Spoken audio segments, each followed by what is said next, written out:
છેલ્લા લાંબા સમયથી સાંડિયા પુલનું કામ ચાલુ કરવાની વાત સામે આવી રહી હતી ત્યારે રાજકોટ મહાનગરપાલિકાના મેયર નયનાબેન પેટડિયાએ પત્રકારો સાથે વાતચીત કરતા જણાવ્યું હતું કે લાંબા સમયથી જર્જરિત પુલ આખરે નવો બનવા મનપાએ તૈયારી કરી લીધી છે। નવા બ્રિજ માટે 62.60 કરોડનો ખર્ચ થશે। એટલું જ નહીં, નવનિર્માણ પામનાર બ્રિજ 22 પિલર 602 મીટરની લંબાઈ અને 16.40 મીટરની પહોળાઈ પર 4 લેન બનશે। 2 વર્ષ સુધી બ્રિજનું કામકાજ ચાલશે અને દરરોજ પસાર થતા હજારો વાહનો વૈકલ્પિક રસ્તેથી પસાર થવું પડશે। સાંડિયા પુલ વોર્ડ નંબર 3 ની અંદર આવેલો છે, જે જામનગર રોડ ઉપરથી સતત અવરજવર કરતા વિસ્તારની અંદર આ ખૂબ 40 વર્ષ પણ પહેલાંનો આ જૂનો પુલ છે।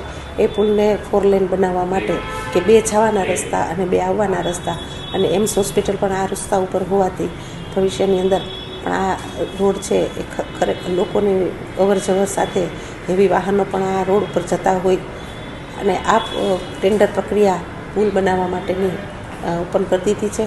જ્યાં ટેન્ડર આવશે તે પછી 3 વર્ષની અંદાજે આ નવો પુલ છે એ રાજકોટનું નવું નજરાણું બનશે। આ પુલ બનવાથી અંદાજિત 1 લાખ વાહનની અવરજવર પુલ ઉપર થશે।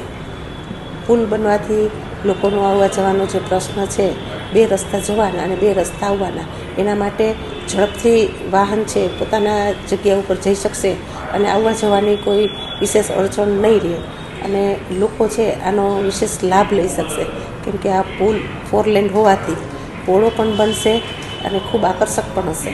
ટેન્ડર પ્રક્રિયા શરૂ થઈ ગઈ છે। ટેન્ડર ખુલે અને એજન્સી ભાવ આપે એટલે એજન્સીને 3 વર્ષથી 3.5 વર્ષની અંદર આ પુલનું કામ પૂરું કરી અને રાજકોટ મહાનગરપાલિકાને પરત કરવાનું હોય છે।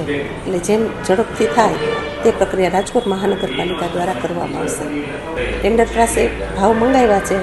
ખર્ચની વાત તો આપણે પછી જોઈશું કે ભાઈ અંદાજિત કેટલા ખર્ચે આ પુલ બનશે।